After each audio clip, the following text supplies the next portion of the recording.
Oi, minha gente, tudo bem com vocês? Eu queria propor a vocês uma série de vídeos onde a gente vai refletir um pouco sobre o movimento de Jesus, o momento histórico, né, em que Jesus viveu, quais foram os principais conflitos, né, e o que a história, né, nos apresenta e que podem facilitar a nossa compreensão de Jesus, né? Mas afinal de contas, quem é Jesus, né? Qual é de fato o seu projeto, né? O que a segunda geração, né, dos discípulos de Jesus, aqueles que escreveram as narrativas, né, dos evangelhos, né, as narrativas na qual nós conhecemos hoje, qual o interesse, o que estava por trás, né, desses escritos?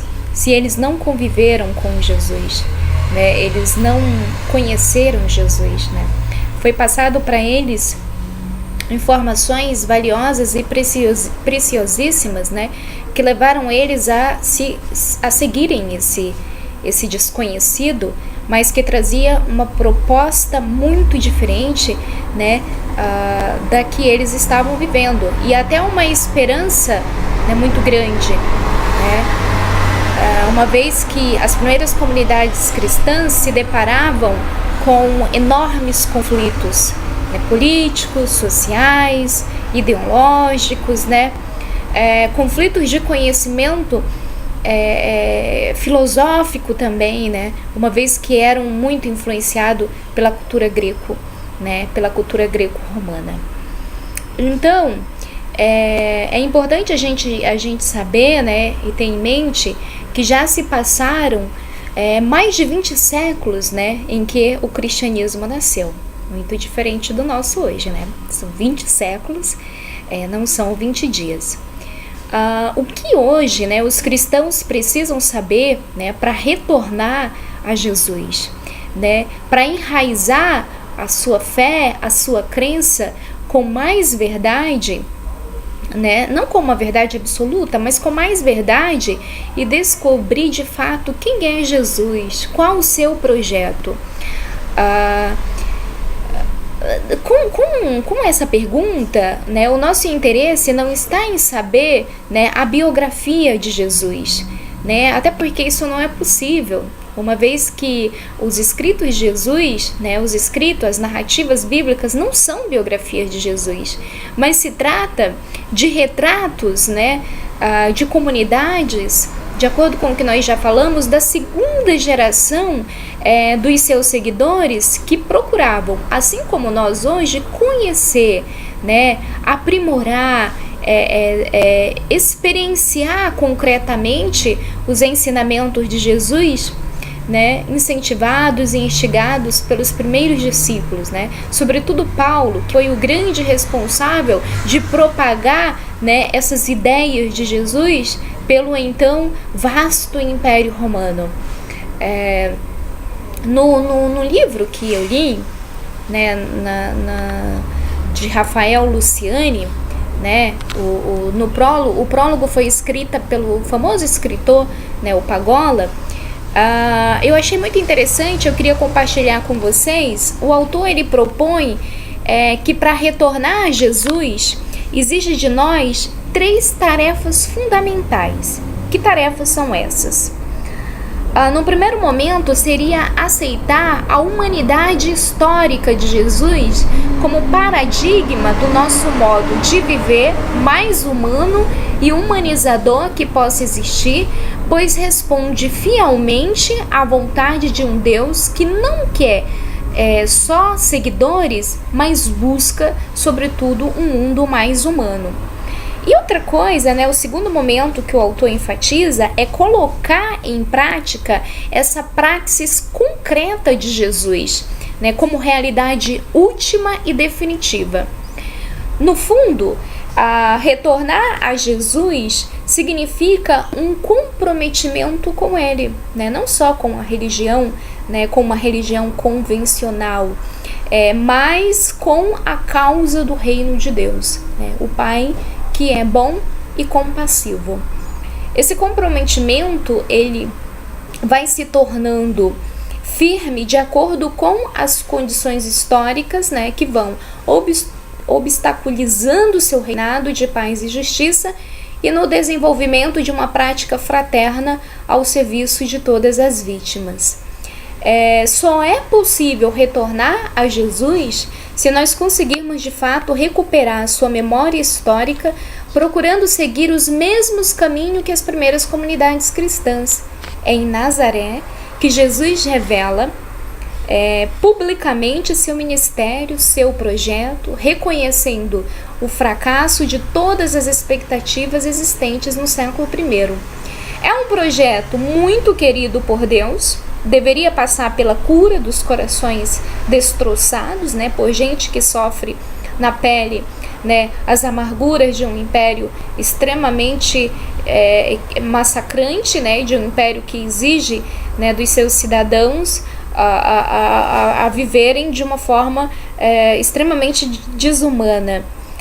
Algo assim só podia ser realizado pela humanidade de um servo sofredor, exatamente o estilo do anunciado pelo profeta Isaías 61:11, né? Então, também alguém que fosse justo, né? Que conforme a inspiração do livro da sabedoria, né? 2:12-20. Nesse texto, o justo se atreve a tratar a Deus como pai, e por isso mesmo a consequência de seu próprio estilo de vida colocado à prova pela rejeição dos senhores sábios e infiéis deste mundo. Por fim, a gente sabe que as narrativas que constituem o Segundo Testamento foram escritas na metade do primeiro século da era cristã, ou seja, no período que vai mais ou menos de 50 a 100 depois de Cristo, ou talvez até um pouco posterior a isso, né? Há quem diga até o século 120, 130 mais ou menos. Possivelmente os primeiros livros escritos foram as cartas do apóstolo Paulo, né? A começar pelo Tessalonicense e o último, o de Apocalipse. Essas cartas e outros escritos foram recebidos na época, né? E foram preservados. Não tardou muito para que esses livros ou essas pequenas cartilhas, né, circulasse entre as primeiras comunidades que se identificavam com o projeto de Jesus, passando então a ser copiados, né, e difundidos pelas primeiras comunidades cristãs dos primeiros séculos depois de Jesus. A necessidade era ensinar os novos convertidos, né, o desejo de relatar o testemunho dos primeiros discípulos sobre a vida e os ensinamentos de Jesus, né, foram esses os objetivos que resultaram nos escritos, né, dos primeiros dos evangelhos. Também essas cartilhas foram copiadas e distribuídas à medida em que a comunidade crescia. Era necessário que tivesse algumas instruções, né? Até porque as comunidades precisavam disso, porque havia muitos questionamentos entre os primeiros seguidores de Jesus. Quem é Jesus? Quem é Jesus? Jesus prometeu que estaria com eles por todos os séculos dos séculos. Eles esperavam a segunda vinda de Jesus.